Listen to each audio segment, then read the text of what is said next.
You know, as young people, every time when we sit and listen to our policymakers and government officials telling us about sustainable development, it is very interesting. The figures are very nice. The articulations are always okay. But when we sit in our circles, we ask ourselves the question, where do they go wrong because we don't see the impact? Now, that is why we have to speak about addressing the inequalities. Because it seems that there is a lot of money that is being pumped in fostering the 2030 agenda, but there is very little impact because the resources are not being distributed equally.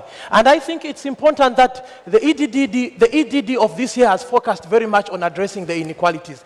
Addressing the inequalities between girls and boys. Addressing the inequalities between young women and men. Addressing the inequalities between rural and urban youth. Because this is very much important if we are to foster sustainable development in our communities. It is important that we to start investing much more in job creation, in vocational trainings for young people, in digital markets, in ensuring that young people are more involved. Now, as young people who are here at the EDD, we are recommending two things that are supposed to be done. The first thing we want to recommend for more investment in youth and youth-led organizations. Fellow development partners, as young people, we don't want to sit on the discussion table as spectators or victims that need help. We want to be key partners in development. We want to be involved in decision-making. We want to be involved in decision-making, in government positions. We want to be involved in private sector as key contributors running businesses. We want to be involved in international development so that we can also bring the youth vision of the problems that are facing the world currently. It is very important that you have invited us to come and speak to this event. And this shows that the voice of youth is being heard. And it just requires that the voice is more bold and louder so that impact can be seen in our communities. These are the kind of partnerships that are needed. First and foremost, we need to ensure that young people are also benefiting from the funding that is given to organizations. In most cases, when we speak about funding, funding is directed to bigger organizations, of which in most cases there is no youth representation. It is good that we have come up with initiative like the AU-EU Youth Hub, which is a very good initiative that will assist in fostering sustainable development on the African continent.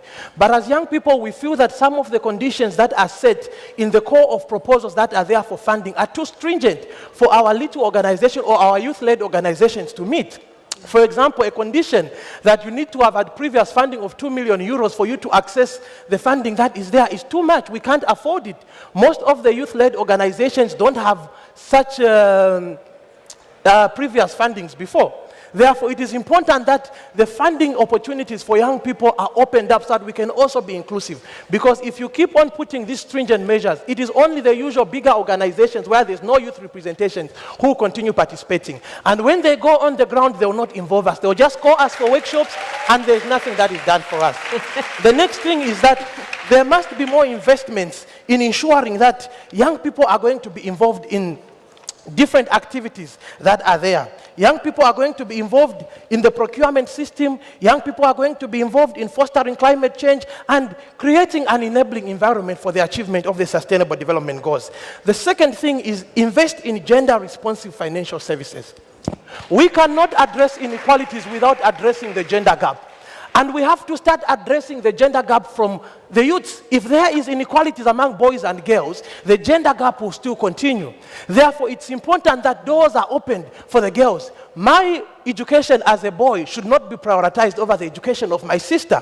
My sister should not be sold out because I'm supposed to go to school.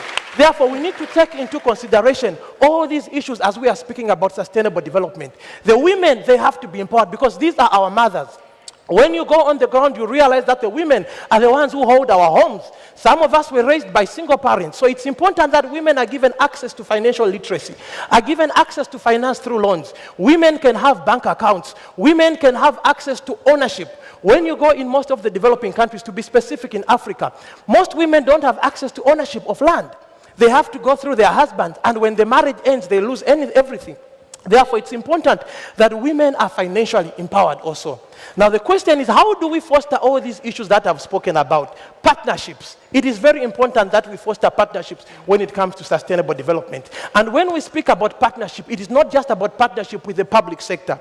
In most cases, as international corporations, when we speak about partnership, we only want to focus on government. But there are also private organizations that can yield more benefits. If you go on the ground, you realize that there's a lot of money that is pumped in the public sector, in the government. They'll say we are going to empower young people in this particular field. But when you go on the ground, the money is used to buy expensive vehicles. The money is used for workshops where they'll be paying themselves per diems. So it's important that we engage the private sector also. Public-private partnerships is very important. I'll give a perfect example of a public-private partnership that can work very well. In Africa, we have an organization called the Tony Elumelu Foundation. It empowers a number of young people. Every year, they fund 1,000 young people, train them in businesses. This year, they have funded 3,000 young people. And it's actually good that other international organizations have come on board, like the African Development Bank, the UNDP, to support all this. So this is good partnerships that can foster sustainable development in the developing world. And as young people, we are here to say we are committed to ensuring that this agenda is focused, and we are going to be key partners in sustainable development. Thank you. Good, man.